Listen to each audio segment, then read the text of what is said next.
and Navy departments present December 7th.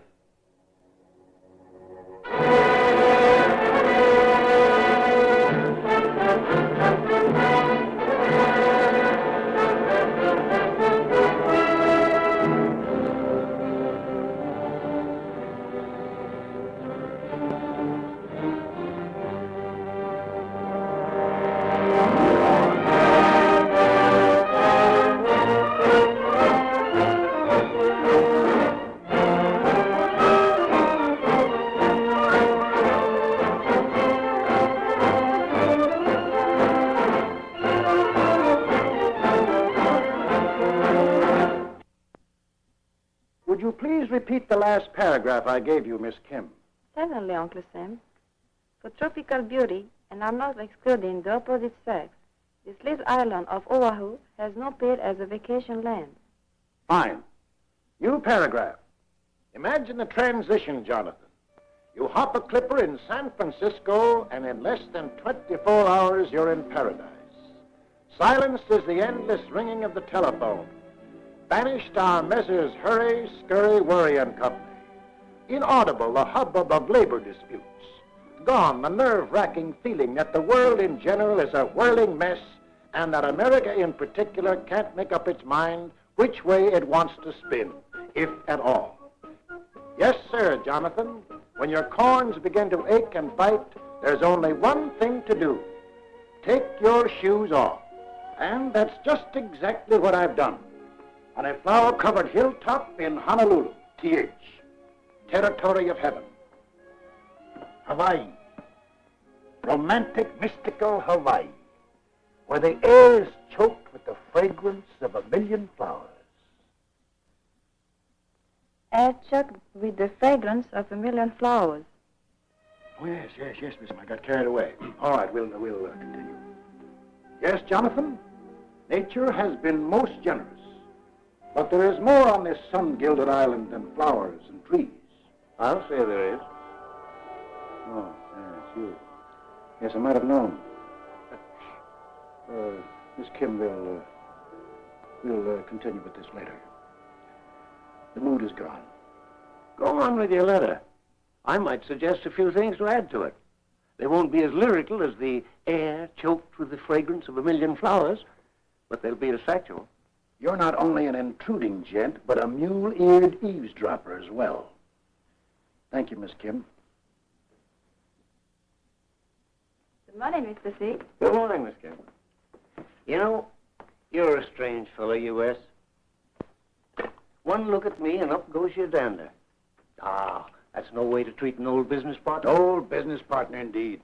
Well, let's say associate for many years. Too many years. Yeah. A good long time. You were a youngster in knee pants when we first locked horns. You were tearing yourself into 13 parts over a book of rules you were getting up called the Constitution. As I remember, it was up you and pulled all 13 parts of you into one solid hunk of oak. Then again, when you were a lanky, cocky adolescent, not quite 90 years old, you chose up sides and started to knock the blocks off each other. Took quite a bit of reasoning with both sides. Yes, and you've been reminding me of it ever since. Oh, that's my job. All right. What is it you want? I've come to go over the books with you. The year 1941 is nearly over, and there's some balancing to be done. Can it wait? I'm on a vacation. You've done a lot of vacationing this year. The worst part of it, you haven't been having any fun. Your heart hasn't been in it, now has it? Why, of course, certainly. Sure it has. You can't fool me with that star-studded front of yours. You're not hitting on all 12. Something's eating you inside. Yes. You. Thank God for that. Thank God my small voice is able to reach you. That's what makes you, every 130 millionth part of you, a pretty decent fellow. Deep down underneath. Yes, you're a wily old scalawag, Mr. C., but well, you can't hoodwink me with your flattery. No, sir. I'm onto your ways, and by Jehoshaphat, I'll be darned if I'm going to let you spoil my fun. You're not going to let me, but I will. Since I had to be saddled with a conscience, why, dear Lord, did you have to hog-tie me to such an irascible, determined parasite like this one? There, you see. Only a few minutes, and I got you praying already. All right, what's the use? Okay, let's take a look at the books. You're a good boy. Now, where shall we start? Anywhere, but let's get on with it. All right, now let's say Hawaii. I wonder how much you know about sugarcane and pineapples. Sugarcane and pineapples? I don't know exactly what's behind that lawyer approach of yours, but I know a good deal about sugarcane and pineapples. Oh, you do? Yes, I do. It's a pioneering story that compares favorably with the opening of the West. It's a story of a miracle in an arid, sun-smitten desert created by a handful of adroit men with indomitable courage. They and their doughty descendants put into cultivation 244,000 acres of pest-free, strong, vigorous weeds, chock full of sweet sap, an annual crop of 2 tons a century ago, 1 million tons today, over $50 million worth a year. Big business. On soil less favorable for growing cane, they planted pineapples. 90,000 acres under cultivation in half a century. About 13 million cases of canned fruit shipped yearly. Big business, too. Where once was a village of grass huts, a modern American city arose. Honolulu, the pearl of the Pacific. A modern, up-to-the-minute city. The territorial building, the municipal building, the library with its many branches, the University of Hawaii, the King Kamehameha School, over 300 public and private schools. Honolulu Academy of Arts, with its priceless collection of art and paintings. Lovely streets and homes.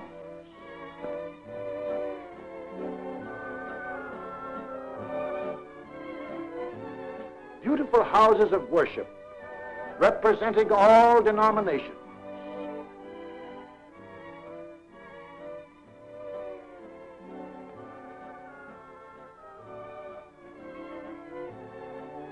Luxurious hotels, the Royal Hawaiian and the Moana on legendary Waikiki Beach, a bustling port, a haven for ships of all nations, and the Big Five, Castle and Cook, Alexander and Baldwin, C. Brewer and Company, Theo H. Davies and Company, American Factors, the Big Five, the backbone, the nerve center, the brain of the territory, grandsons, aunts, uncles, in-laws, held together by blood ties and interlocking directorates. Scratch one and the other bleeds.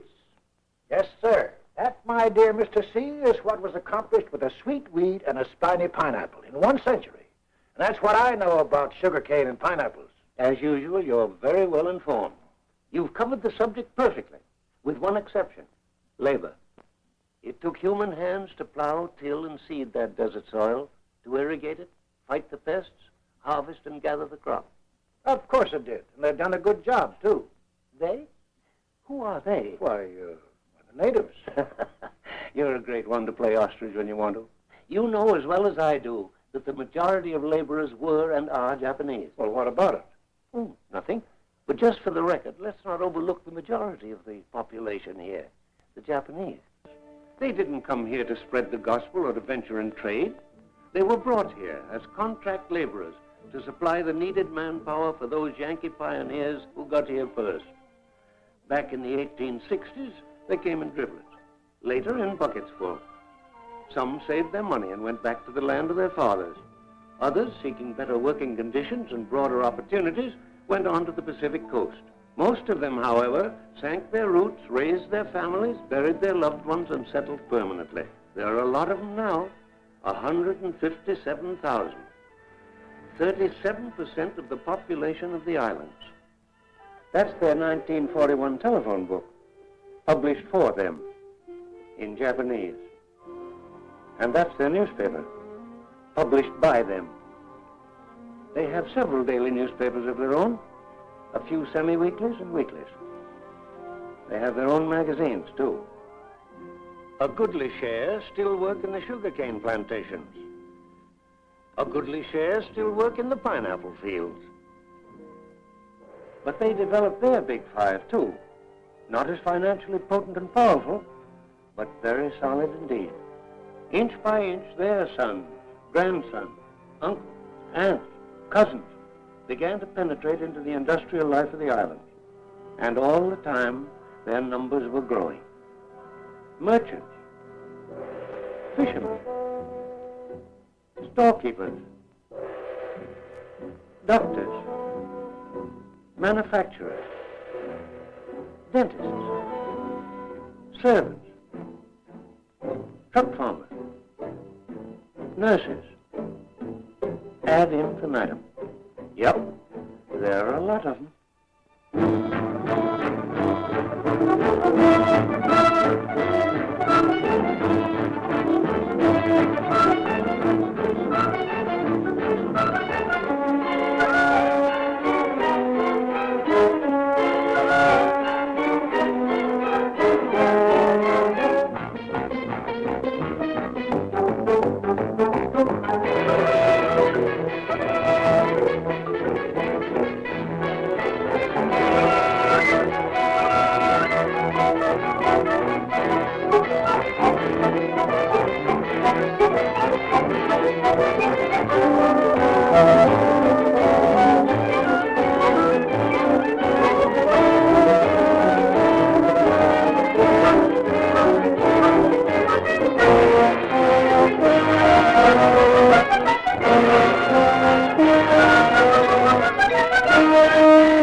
There are a lot of them. 157,000.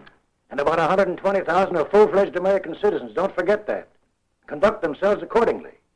Listen to what Dr. Shunzo Sakamaki, chairman of the Oahu Citizens Committee for Home Defense, had to say at a patriotic rally. We are not assembled here this evening to put on an act or a show. We want to carry our full share of the burden of national defense. We are here to repledge, one with another, our unreserved loyalty to the United States of America. This we do freely, gladly, proudly. There are those who question our sincerity, who doubt our loyalty.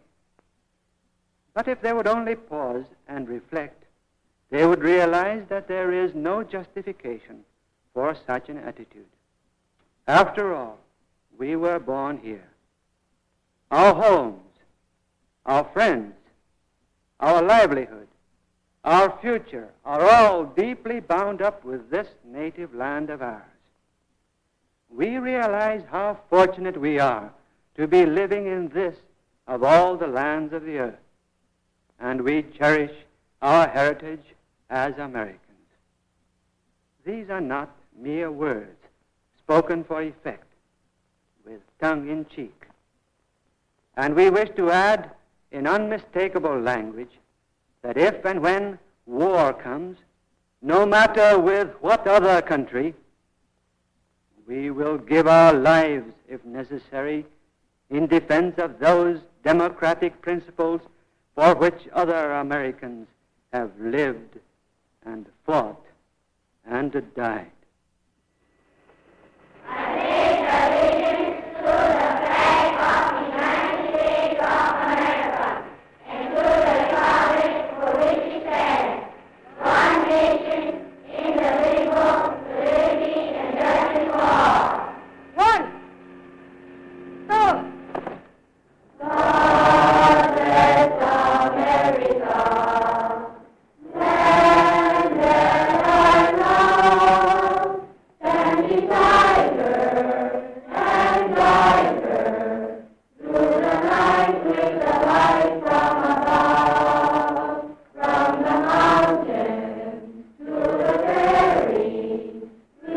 Ocean.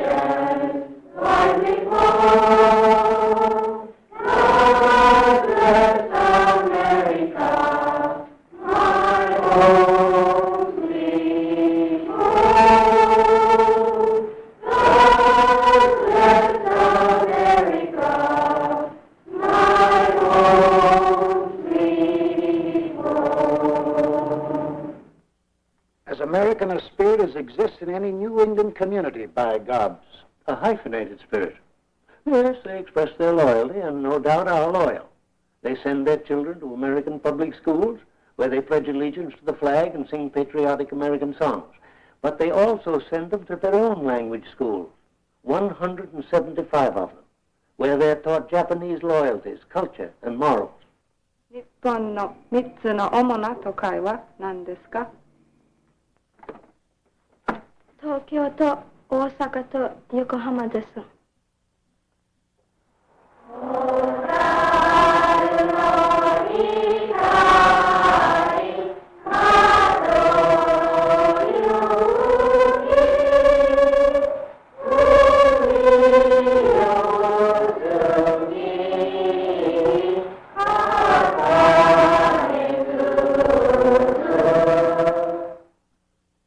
In addition to their Buddhist and Christian churches, they brought with them their so-called religion, Shintoism, and devoutly follow its teachings.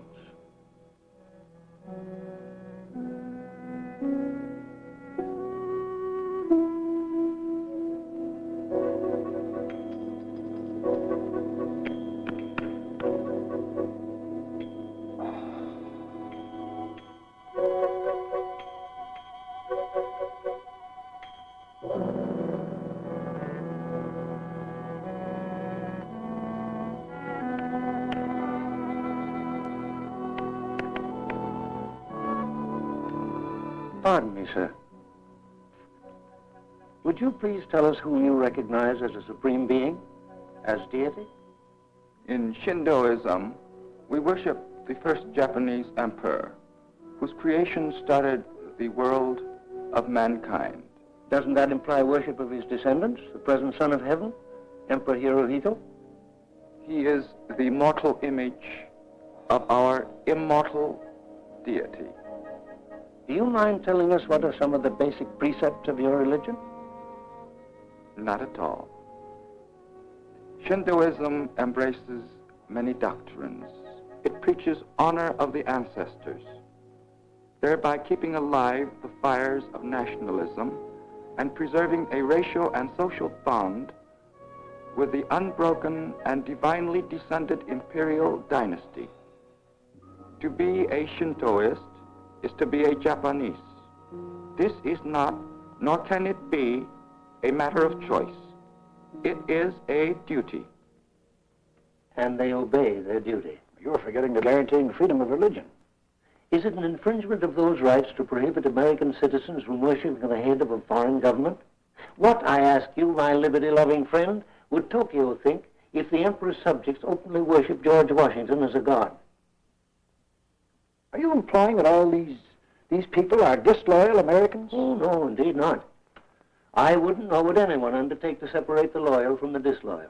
I'm only presenting the facts. There were about 66,000 American-born Japanese here. In that same year, Japan passed a law giving these 66,000 Americans the right to expatriate themselves from Japan.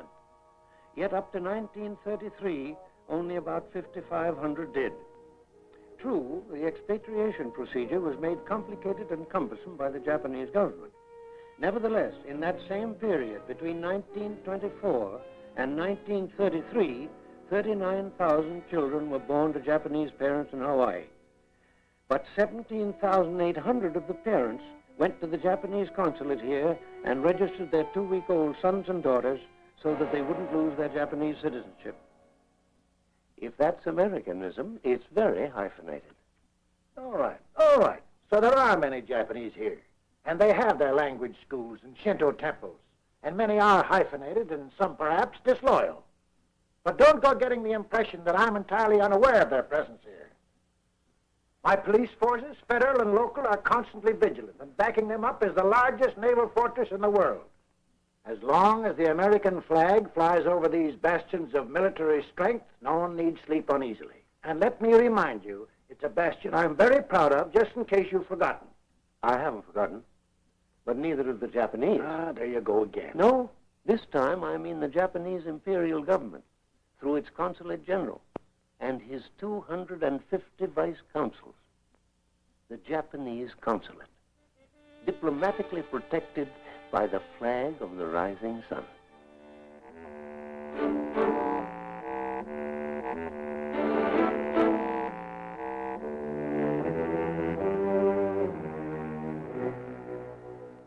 ここに今週の偵察報告書がみんな来ています。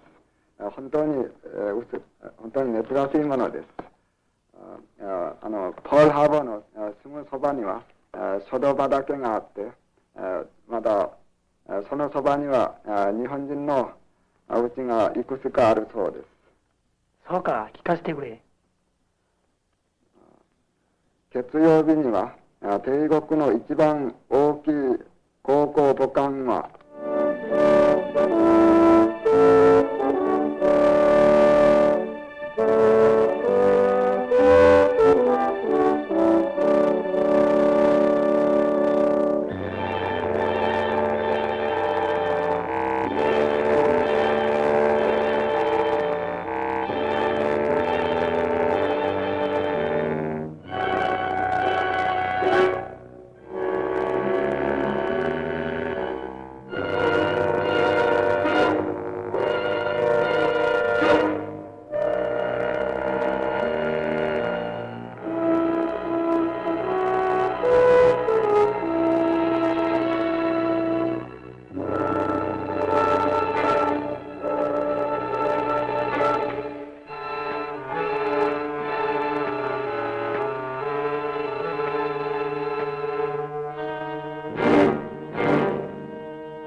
結構。その大きなカバンの中にまだ何が入っている？ここには写真師が撮ったいろいろな写真とまだその他にも報告書がみんな含んでいます。それは結構。ちょっと見せてくれ。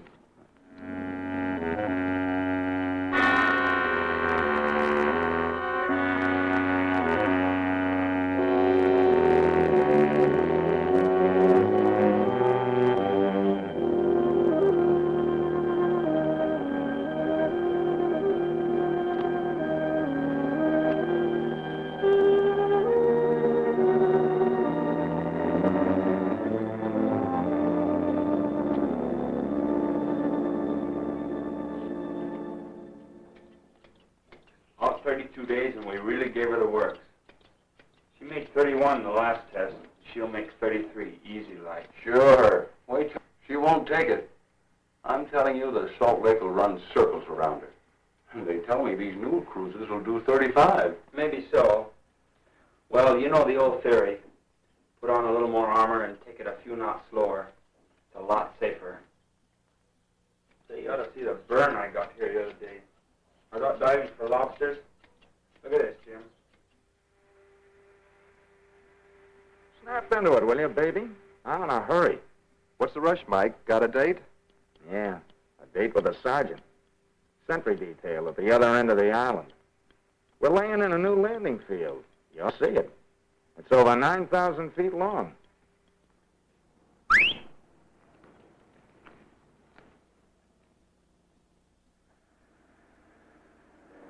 Gosh, I hope we don't miss that shoreboat. Oh, we'll make it all right. We always have. Hey, there goes one of those new Army bombers. That crate's got plenty of firepower. Yeah, in the nose. A guy from Hickam told me that last week in a test they sicked a pursuit on her. Her tail's as blind as a bat.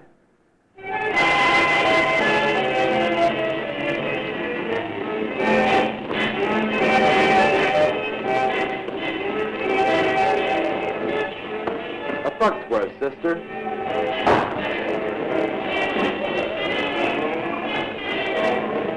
Let's go, cutie pie.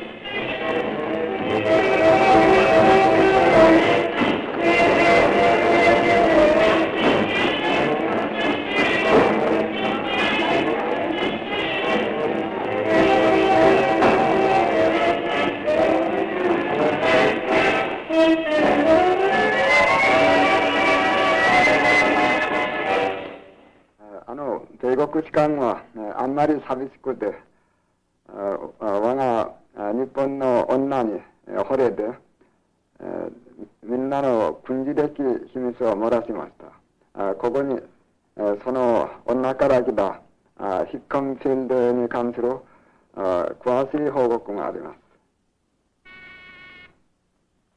Yes? Mr. Heinemann to see you. Have him come in. Thank you, Nora. Good work.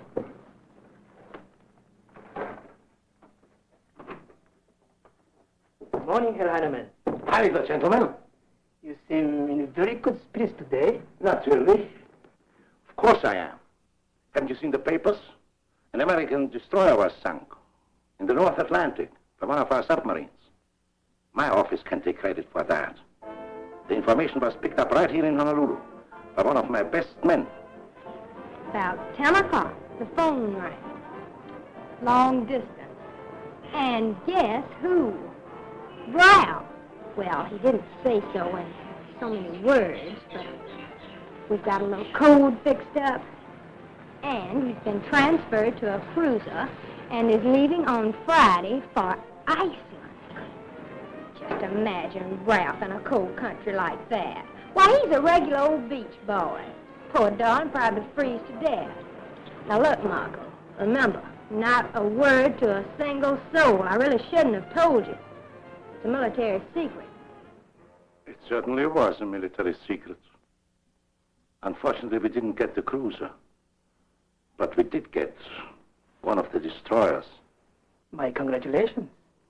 You owe me more than congratulations. So? Surely you are not forgetting the fine work we are doing, telling the world what incompetent, stupid little children of the Orient you Japanese are. Loner, you've been playing too much around with the officers lately. Stop it. They're too smart for you. Tell your stories elsewhere. Goodie shops, card games, civilian workers. Talk to the public. Yes, Carl. And then this officer told me, he came through here on the Coolidge on his way back, that he'd give our Navy just about 6 weeks to wipe the Japs off the sea. He said the reason they're so secret about that Navy of theirs is that it's no good and they know it. All built of scrap metal we didn't want anymore anyway. I guess our experts know what a pile of junk it is. A friend of mine knows a Marine just back from China. Says the Japs never will make good pilots. You just have to have a flair for flying, I guess, and they ain't got it. This insurance fella, he's been in Tokyo for more than 7 years. Saw lots of their planes flying over Tokyo. Slow, he says, sure weren't anything like ours.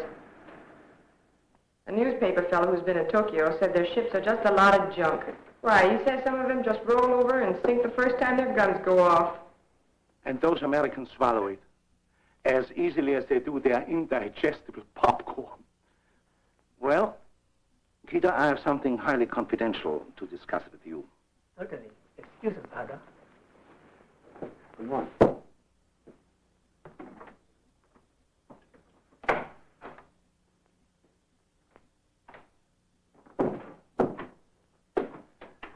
Our San Francisco office informs that Washington has sent here many FBI agents and that military and naval intelligence men are practically everywhere. Oh, not very. I have information that one of the highest military officers in the Hawaiian department has cautioned everyone not to do anything which might offend the imperial government of Japan and create any unnecessary feeling among the local Japanese population. No action will be taken. And no action has been taken. How do you know all this? It's no secret. The Army and Navy have been aware of the Japanese spy activities for years. They even have a little black book, a grab list, of all suspicious persons, if and when trouble starts. Why isn't something being done about it before trouble starts? I was going to ask you that, but I'll tell you. It's bad judgment to take a poke at a fellow's chin unless you're prepared to make it a 15-round scrap. Washington's on to Mr. Hirohito and company, but Washington has his hands full trying to keep the isolationists from disbanding the Army and at the same time put our factories on a war footing. So, it's just a case of letting the Japanese push us around until you, every 130 millionth part of you, provides Mr. Roosevelt, Mr. Stimson, Mr. Hull, and Mr. Knox with good-sized clubs to back up their words with action. That's the kind of talk that's liable to get us into war. Why, that warmongering, eh? As I've said many times, you're a strange fellow, U.S. You want peace, but you want it the easy way. You want to go on leading your way of life, but you don't want to fight for it. And if anyone suggests doing something about it, he's called a warmonger. Watch out, U.S. Someday one of these incompetent, stupid little children of the Orient will choose you. And when they get ready to square off, they won't worry about offending you. They'll pick their time and their method, and they'll come over here and blow that bastion of military might behind which you sleep so easily into smithereens. Now you're hysterical. You're talking like a schoolboy. Remember, it's 3,400 miles from Tokyo to Hawaii.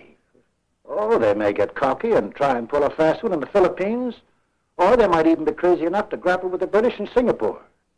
But it can't happen here. If their spies have been as active as you claim they have, there's one thing they surely must have found out, that Pearl Harbor, Hickam, Schofield, Wheeler, Shafter, all adds up to 2 words: stay away. And they will. Well, they may.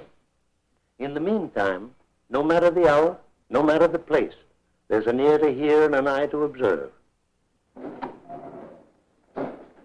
Patiently, bit by bit, information is collected.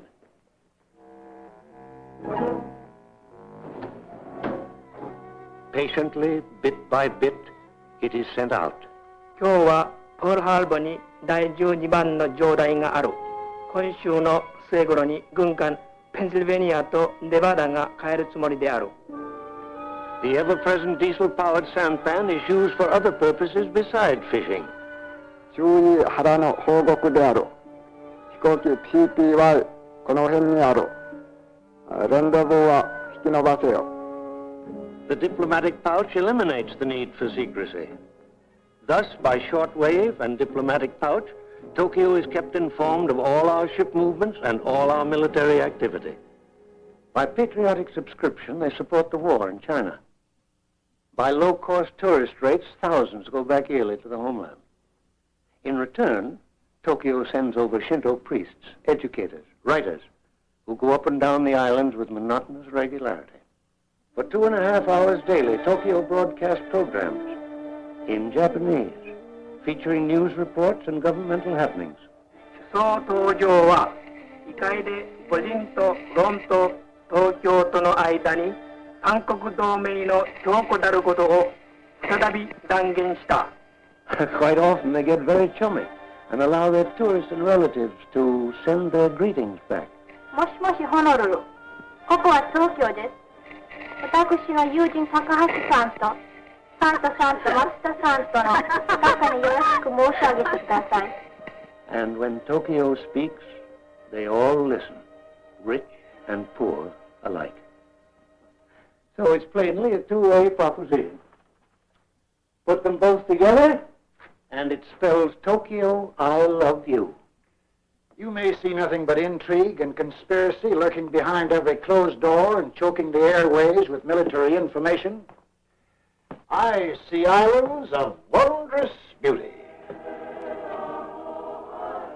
sky-piercing mountains, deep-driven gorges,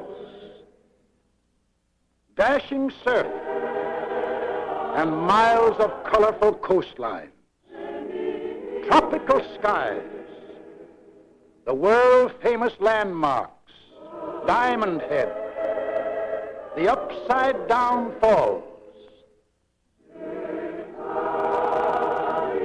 the Pali.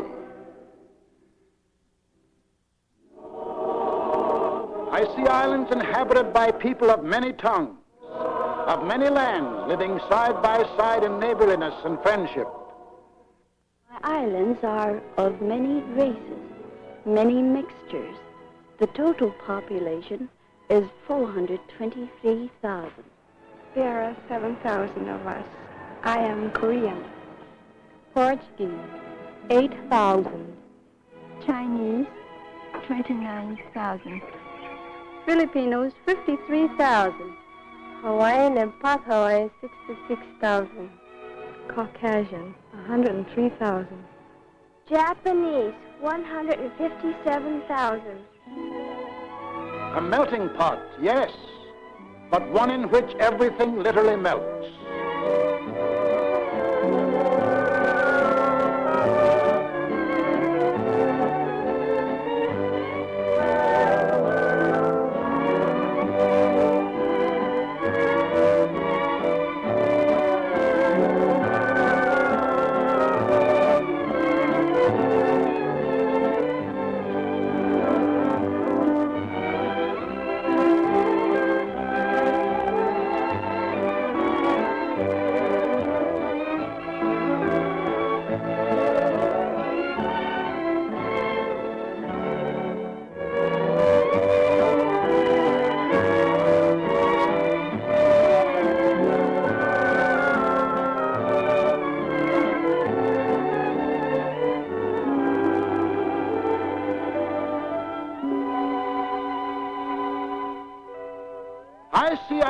to which people from the world over have brought their colorful traditions and customs and adapted them to our American way of life.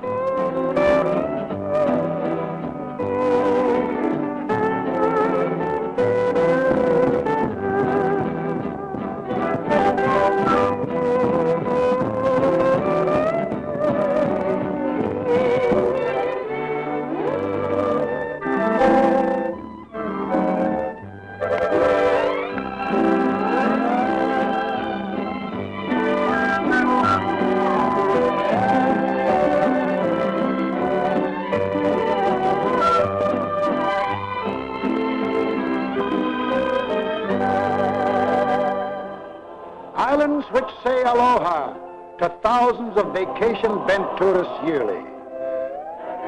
Aloha. Aloha.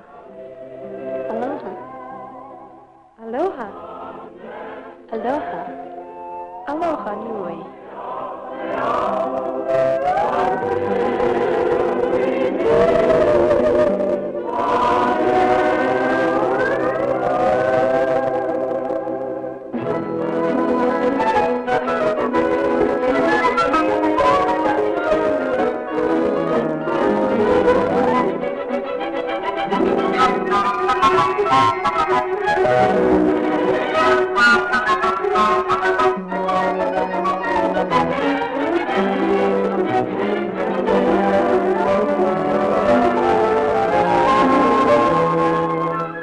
Islands once ruled by the great King Kamehameha, and over which now in dignified splendor flies the flag of the United States.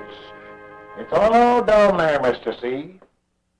If you'll only take time to look. It's amazing how much you can see with your head buried in the sand. So long. So long.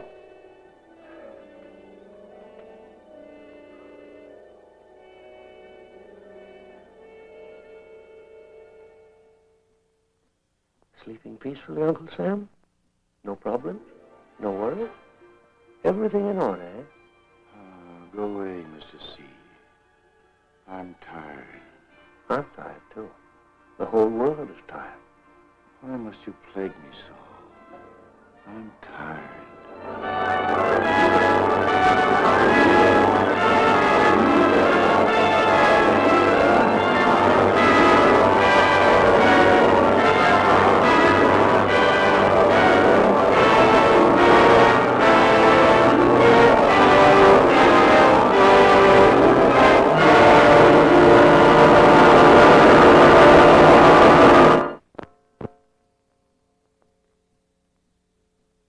Early Sunday morning on the island of Oahu.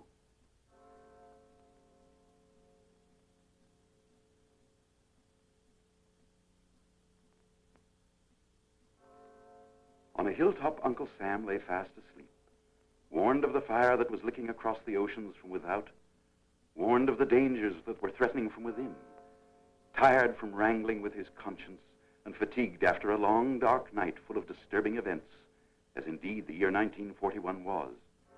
He slept in the early Sabbath calm. Safe and secure behind its military and naval ramparts, the city of Honolulu, like many another unsuspecting American community, was also asleep. At all the Army and Navy establishments on the island, after repeated warnings from the War and Navy departments, a number 1 alert had secretly been in effect for 11 days. This alert provided suitable defense against possible acts of sabotage and uprisings within the island itself, but made no provision against attack or invasion. At Hickam Field, the Army's bomber base, precautions were taken to safeguard the equipment against sabotage. Hence, on this Sunday morning, the planes were concentrated in hangars or lined up row by row on the open field. Immediately adjacent to Hickam Field is Pearl Harbor, the Navy's $100 million fist. Here, on this morning of a tragic day of reckoning, capital ships, heavy and light cruisers, lay at anchor. At anchor, too, lay several destroyers, tenders, minesweepers, and repair ships, 86 vessels in all. By 7 o'clock, the city began to stir. For the most part, the atmosphere was serene and quiet. At Hickam Field, ground crews were at work. On a dock in Pearl Harbor, a few bluejackets idled away a few minutes. At Kaneohe, a field mass was being held. Shipmates, today is the third Sunday of Advent, the 7th of December, which means that Christmas is not far ahead. I don't have to remind you fellows that the old Lurleen is about to shove off, carrying Christmas gifts and letters to the home side. Why not buy them a few presents? Might get Mother a Pikaki lei, or little sister a hula skirt. I think they'd rather have something from little Johnny out here in Hawaii. This is the time when you're going to be missed. So send them a present for Christmas. But that letter is so important, however. Don't put that off. A few minutes past 7, an incident occurred at a temporary Army aircraft warning station. This station, as indeed the entire aircraft warning system, had officially closed at 7, but Private Joseph L. Lockhart, who had been receiving training here, was granted permission to remain at the station. While listening, he discovered something coming over the detector that alarmed him. He listened intently. Then, certain of his findings, he called the Central Information Center. An inexperienced lieutenant answered the phone. Excuse me, sir. This is Private Lockhart. I believe a large flight of planes are approaching slightly east of north of Oahu at a distance of about 130 miles.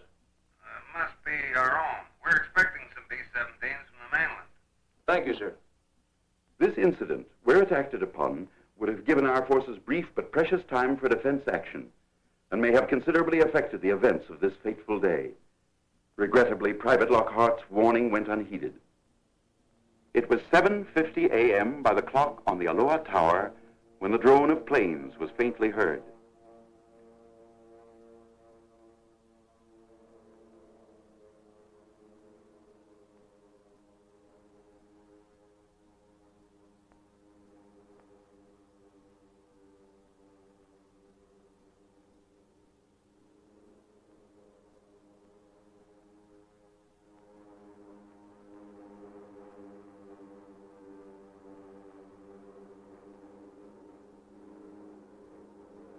Out of the misty Pacific skies, like tiny locusts, they swarmed in from the sea.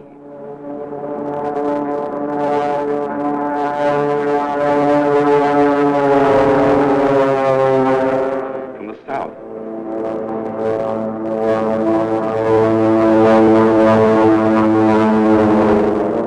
From the southeast.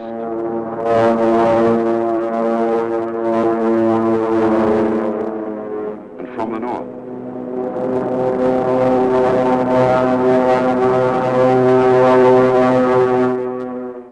At this very moment, on a quiet Sunday afternoon in Washington, Japan's smooth-talking, grinning envoys, Nomura and Kurosu, were blandly delivering to Mr. Hull a lengthy protestation of Japan's peace intentions. Yes, at this very deceitful moment, about 200 of Japan's messengers of death swooped in over our Pacific paradise.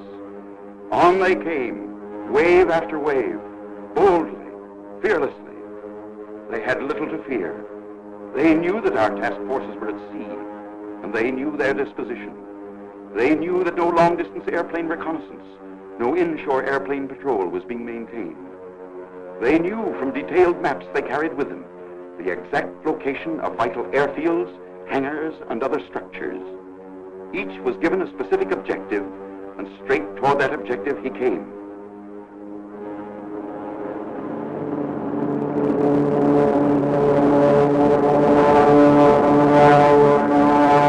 Over the Koolau Range.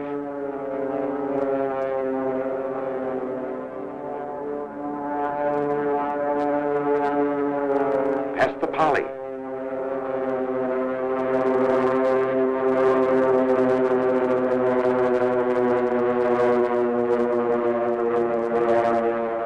Diamond Head.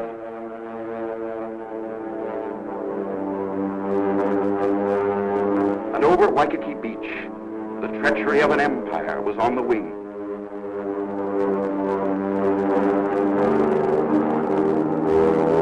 planned for months with brilliant cunning, favored by our lack of readiness, with the sky and sea all their own, at 7:55 a.m., hell broke loose. Man-made hell, made in Japan.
Battle station.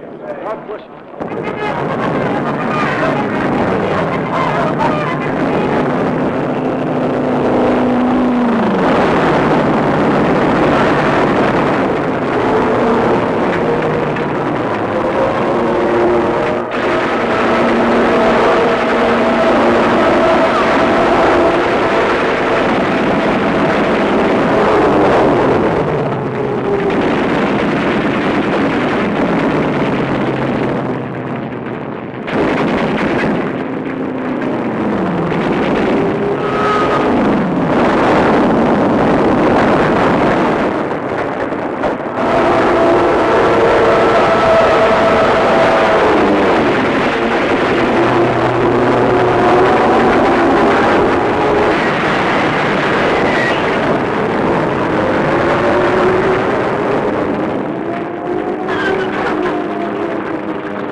abandon ship. All hands abandon ship.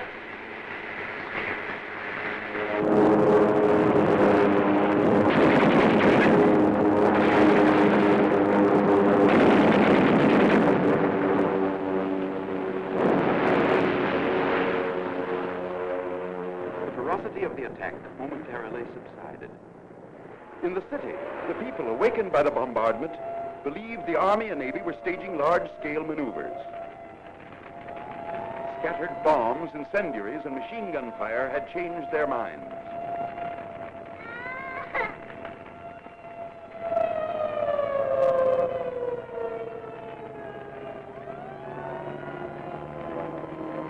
One gentleman, when interviewed by a reporter, was stubborn and refused to change his mind. I don't think it is an attack by Japan. But you must have seen the Japanese planes. No, I did not. What about the bombing and gunfire? I thought the Army and Navy were having maneuvers. Look, Mr. Kita, you know that I know that you know that this is an attack by Japan. I have nothing to say. And judging by the smoke pouring out of your chimney, there'll be nothing left to show. I have nothing to say. The second phase of the attack began.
By 9:45, the attack was over.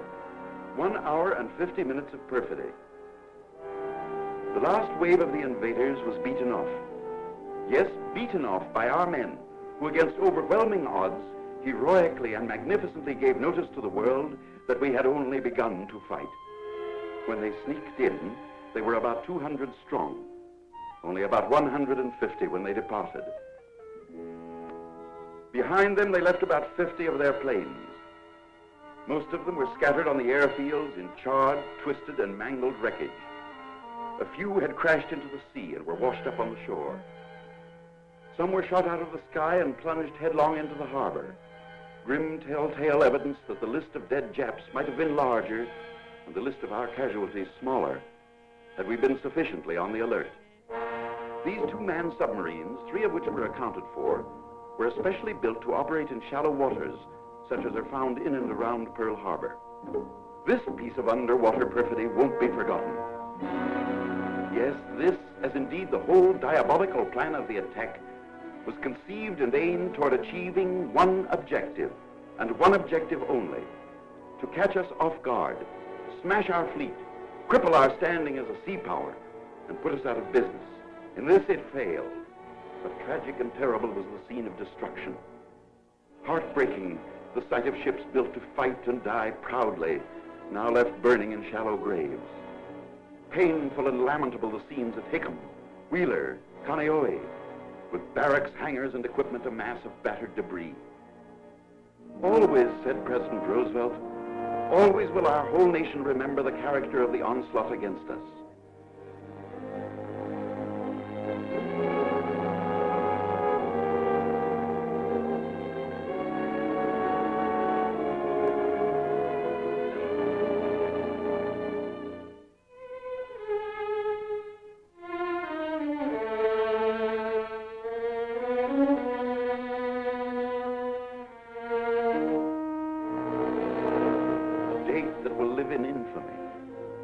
For all history to read in amazement, in sorrow, in horror and disgust. Those also were President Roosevelt's words. Horror and disgust, amazement and sorrow.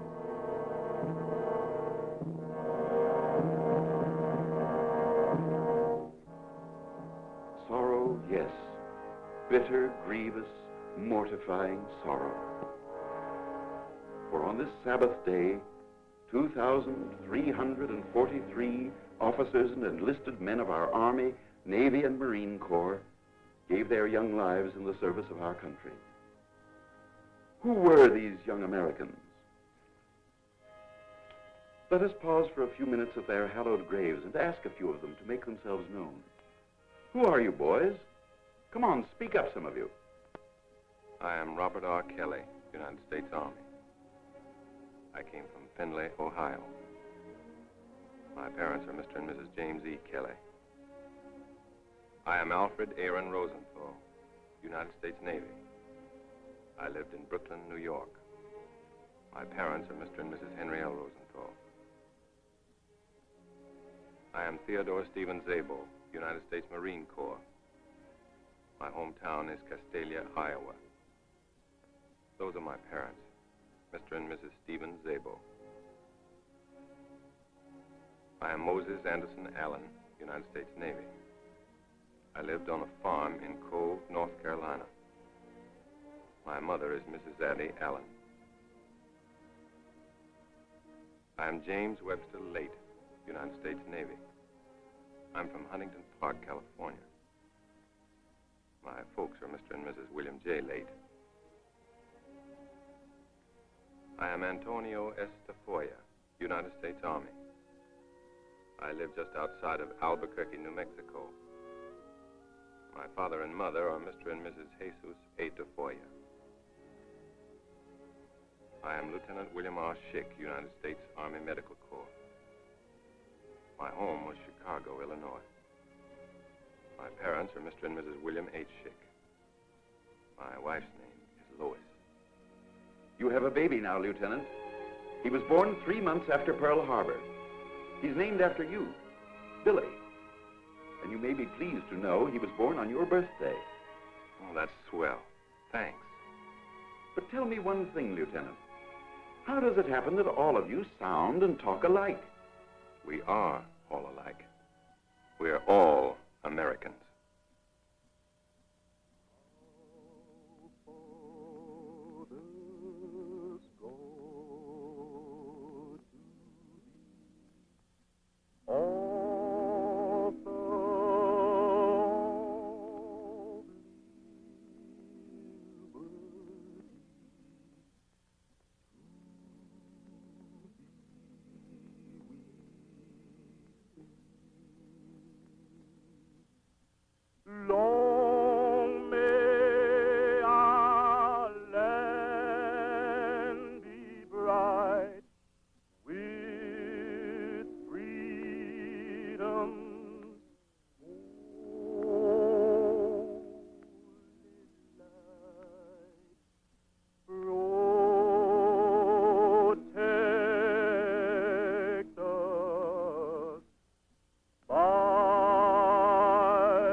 Tokyo is calling Nagasaki.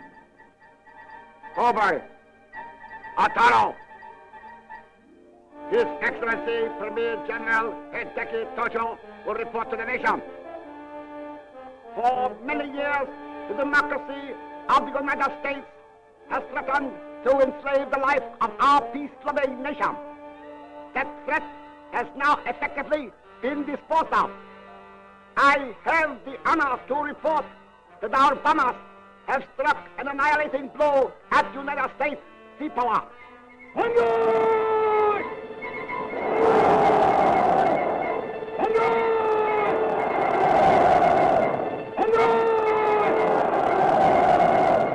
Here are the facts. Almost immediately, the crowing began. Let's listen to the facts. The battleship Arizona sunk and lost. Regrettably, that's correct, Mr. Tojo. The aircraft carrier Enterprise capsized and lost. Incorrect. That's the old target ship Utah. The battleship Oklahoma capsized and lost. Capsized, but not lost. Plans are underway for righting her. The battleships California, Nevada, and West Virginia permanently damaged beyond repair. Temporarily damaged. But just a minute, Mr. Tojo. Before you go any further with your facts, meet Captain H.N. Wallen of our Navy. He is the Bureau of Ships expert on salvage and repair. Together with hundreds of civilian technicians, machinists, welders, mechanics, engineers, many of whom were recruited from the mainland and working in complete harmony with Navy personnel, he began a 24-hour, around-the-clock job of salvage and repair that will stand forever as one of the great achievements in maritime history.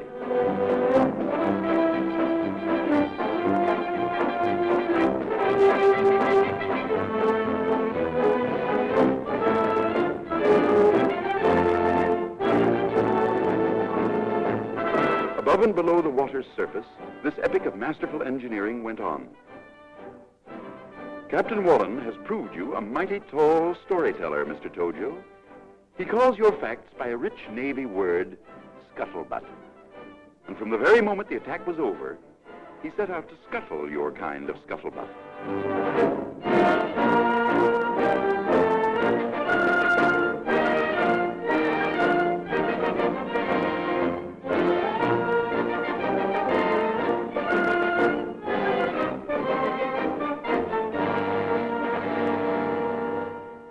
The 23-year-old California, known affectionately to our Blue Jackets as the Prune Barge, with her ugly wounds temporarily bound, was refloated and towed to dry dock.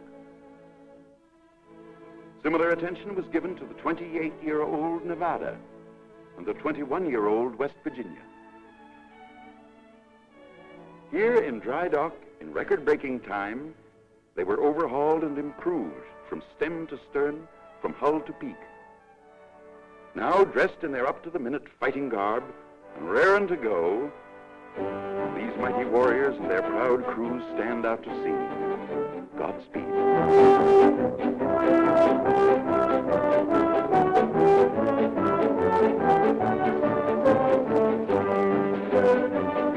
But wait a minute.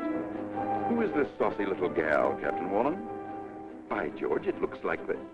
Yes, it is. The mine layer, Oglala.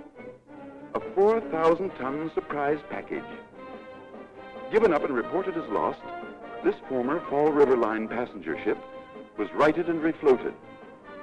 Taken to dry dock, this small, dauntless craft was refitted and repaired. Now, spanking new, this veteran of World War I again takes up her battle station.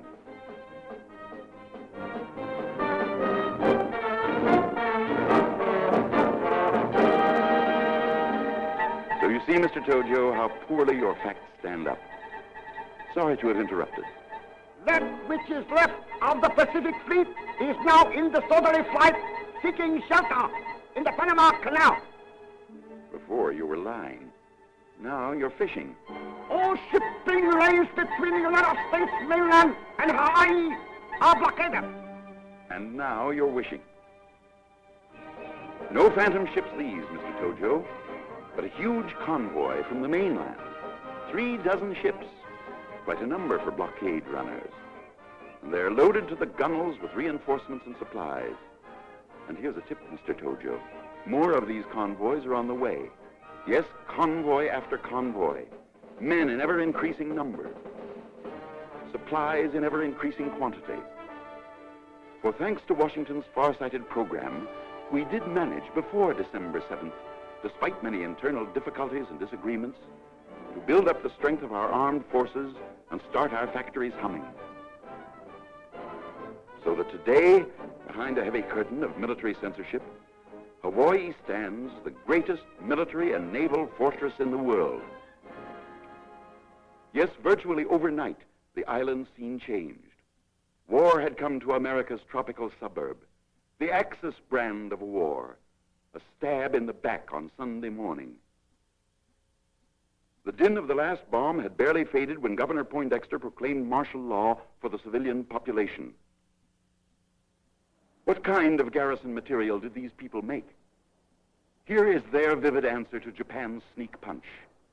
Oahu's Civilian Defense Committee, 4,000 men and women, organized and trained before the 7th, and working in cooperation with military and Red Cross officials, this civilian army and its neighbors went to war. Windows were taped in order to reduce the dangers from flying glass. Vital installations were camouflaged and protected by sandbags and barbed wire. Barbed wire, mountains of it, strung along every foot of Oahu's colorful coasts, strung across its highways, around its schools and its public buildings. Yes, war had come to the people in our island paradise, and the people dug in. Everywhere the earth was tunneled to provide shelter from shrapnel and strafing. Public squares, parks, and playgrounds were uprooted. Sturdy concrete shelters were built and distributed throughout the city. An efficient air raid warning system was put into operation, and for the first time in history, American school children were brought face to face with the grim reality of war.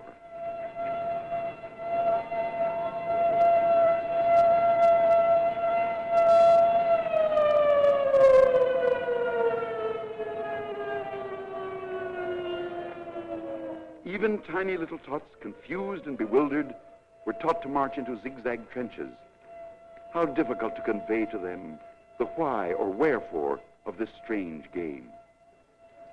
Still more difficult to explain the need for these monstrous-looking things. But the fathers and mothers of Hawaii did. For this war is a war of survival, a people's war. Even a little people's war, yes, right down to striplings and infants. A bunny mask, but no toy, this. For this child, a grim memory of your treachery, Mr. Tojo. Well did the mothers of Hawaii, as they waited in endless lines for these bunny masks, remember the gas attacks in China. Well did they know that which you tried in China, you were capable of trying here.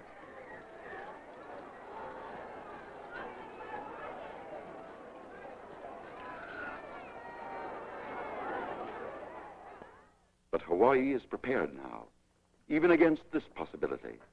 Everyone has a rubber gas mask and carries it with him.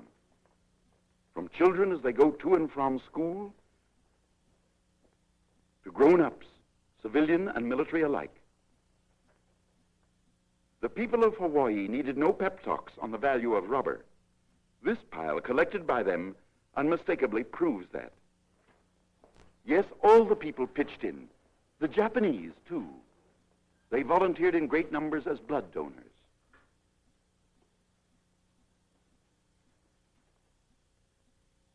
They liberally supported the war bond drive. And everywhere, this scene was commonplace. $25 war bond. Name? お名前は? Kanae Kajiwara. K-A-J-I-W-A-R-A. The younger generation did its share and fully justified Dr. Shunzo Sakamaki's faith and trust in his fellow Japanese. Those that were known to be disloyal or undercover enemy agents were immediately taken into custody. Many were forced out of business and interned. But despite the wild Tokyo-inspired rumors and scuttlebutt, not one single solitary act of sabotage was committed on the 7th. Your bombs, Mr. Tojo, brought many changes, and in no small measure served to further complicate the already complex life of the Japanese in Hawaii. As though to permanently erase their relationship with the homeland, they wiped out or removed every vestige of the written Japanese word. Closed are the language schools. Empty and boarded up the Shinto temples. Gone the flag of the rising sun. This young American Japanese gave the best illustration that over Hawaii, the rising sun had begun to set.